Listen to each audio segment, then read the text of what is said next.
Did Socrates give us any answer?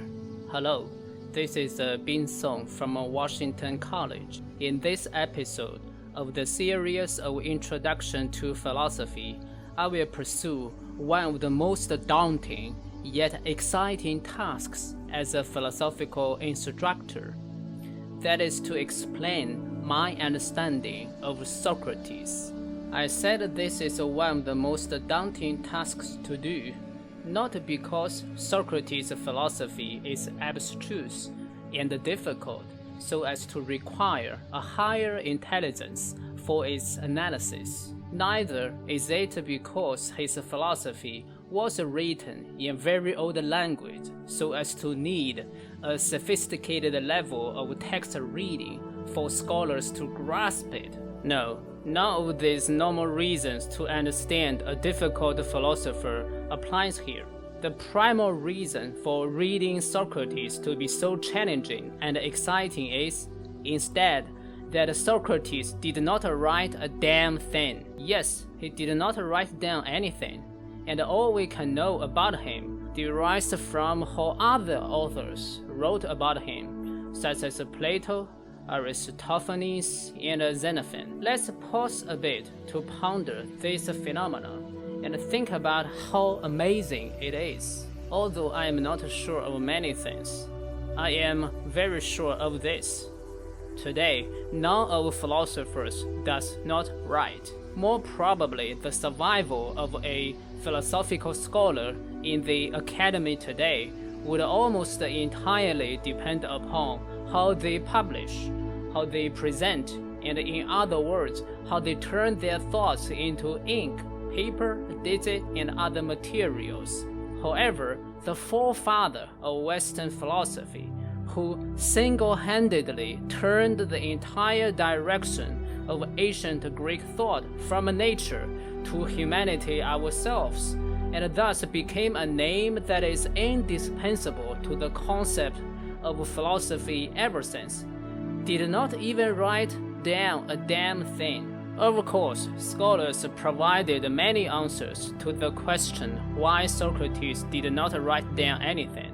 And after reading the original material from which we can find witnesses to Socrates' life, I also happen to have my own answer to this question. For instance, I think this is mainly because Socrates preferred talking with real people in the marketplace to writing papers or books for the circle of philosophical elite. The latter form of philosophizing may be thought of by Socrates to be too pedantic, rigid, and quite often pretending to know something that the authors did not really know, or about which the authors simply would like to change their views quite readily when time passed by.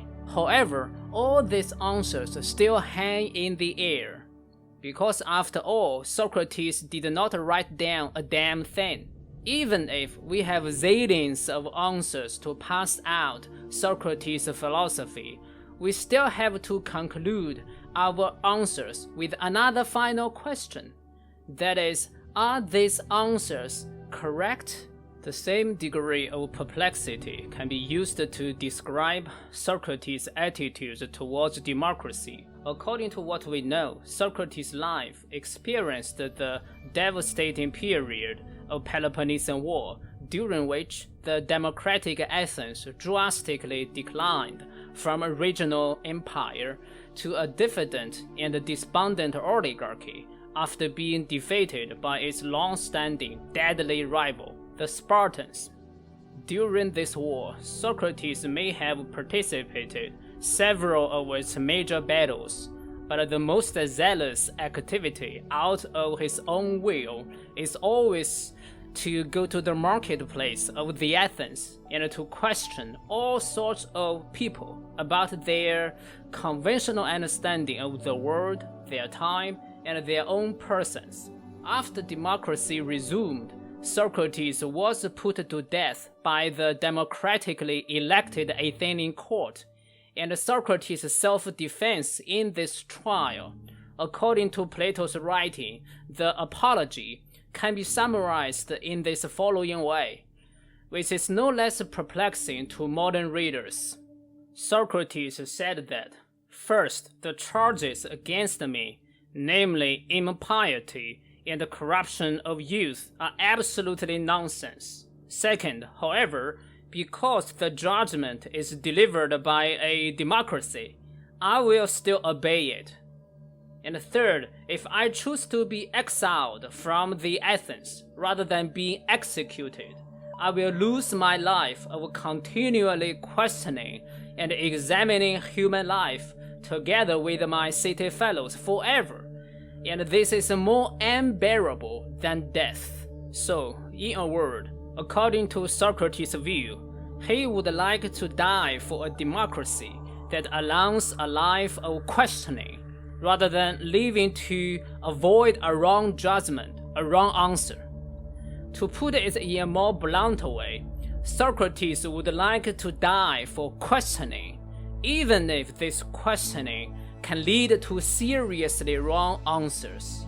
Nevertheless, I believe anyone, as long as they once lived under different types of government, especially an authoritarian in contrast with a democratic one, we'll find that Socrates' argument in his self-defense and his attitude towards democracy in general actually make a lot of sense. The sense mainly derives from the fact that in non-democratic states, their citizens do not have much a right of questioning. They have all the answers given beforehand, and thus have no need to challenge any answer, or even no need to ask any questions and think through them by themselves. However, in a democracy, even if the people may be very ill-informed, and they answer questions in a profoundly wrong and disappointing way, at least individuals can still question those answers if they like to, right? In a democracy, even if you refuse to think for yourself, which is very unfortunate and even immoral, the right of vote implies that at least in paper, you should have already thought for yourself when you cast the vote.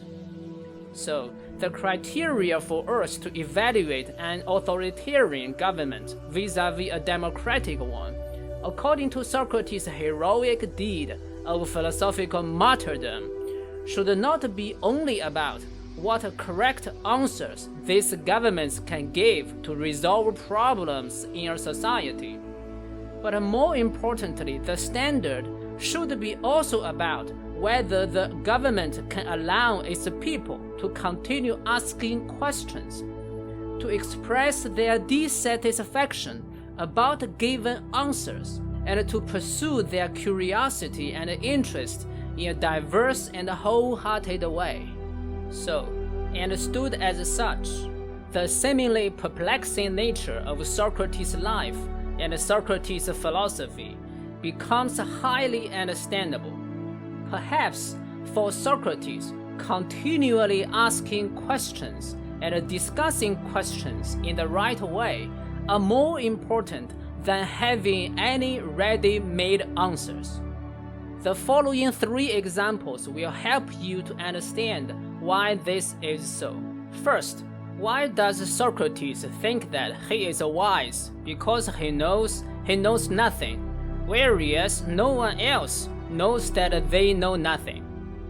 This is because in order for humans to continually ask questions, none of us can be so arrogant as to think we already have the absolute knowledge on any issue.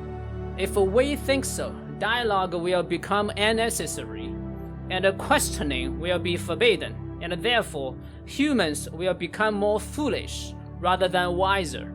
Second, why does Socrates think that a virtuous life is the best life of human beings, and virtue is the reward of practicing virtue itself? Obviously, asking questions and discussing them in a logical and reasonable way requires lots of virtues. We must be patient. We must respect our interlocutors. We must be honest about what we know and what we do not know. We also need to be courageous to admit our own ignorance or to reveal others if necessary. And we also need to care about the well-being of others because we do not want them to be misguided by false knowledge, etc. See, there are so many virtues that we need to acquire in order that questioning can be continually conducted. However, do we need to be benefited from the consequence of these virtues in order that we can practice them? No, according to Socrates, even if questioning leads to seriously wrong answers, we still need, and even need more, to continue the questioning. So, the process of practicing virtues is far more rewarding than the consequences of them. Finally, why does Socrates think that unexamined life is not worth living, and his divine mission is to be a gadfly to the Athenian democracy, so as to make his Athenian fellows stay away from complacency and intellectual stagnancy? That's because democracy represents a noble ideal of human life, that humans can actually govern themselves and choose their own way of life based upon their full and sincere intellectual assent. Quite obviously, this ideal is based upon the guarantee of the right of questioning rather than upon any ready-made answer to any type of questions. So, let's go back to the original question of this episode. As a philosopher, did Socrates give us any answer to questions we can ask about his thought? I think the answer to this question is both no and yes. No, he does not give us any doctrine, any theory, or any ready-made answer to any question. However, the answer to this question can also be yes. Yes, Socrates' answer, if any, would lie exactly in the fact that he just wants us to continually ask questions, to think for ourselves, and discuss all questions in a logical, methodical, and improvable way. However, am I correct on understanding Socrates as such? Do you agree or not? Have you read materials about Socrates so that you can debate with me? Do I read all of them? This list of questions will continue, and I am extremely happy to conclude this lecture with this list.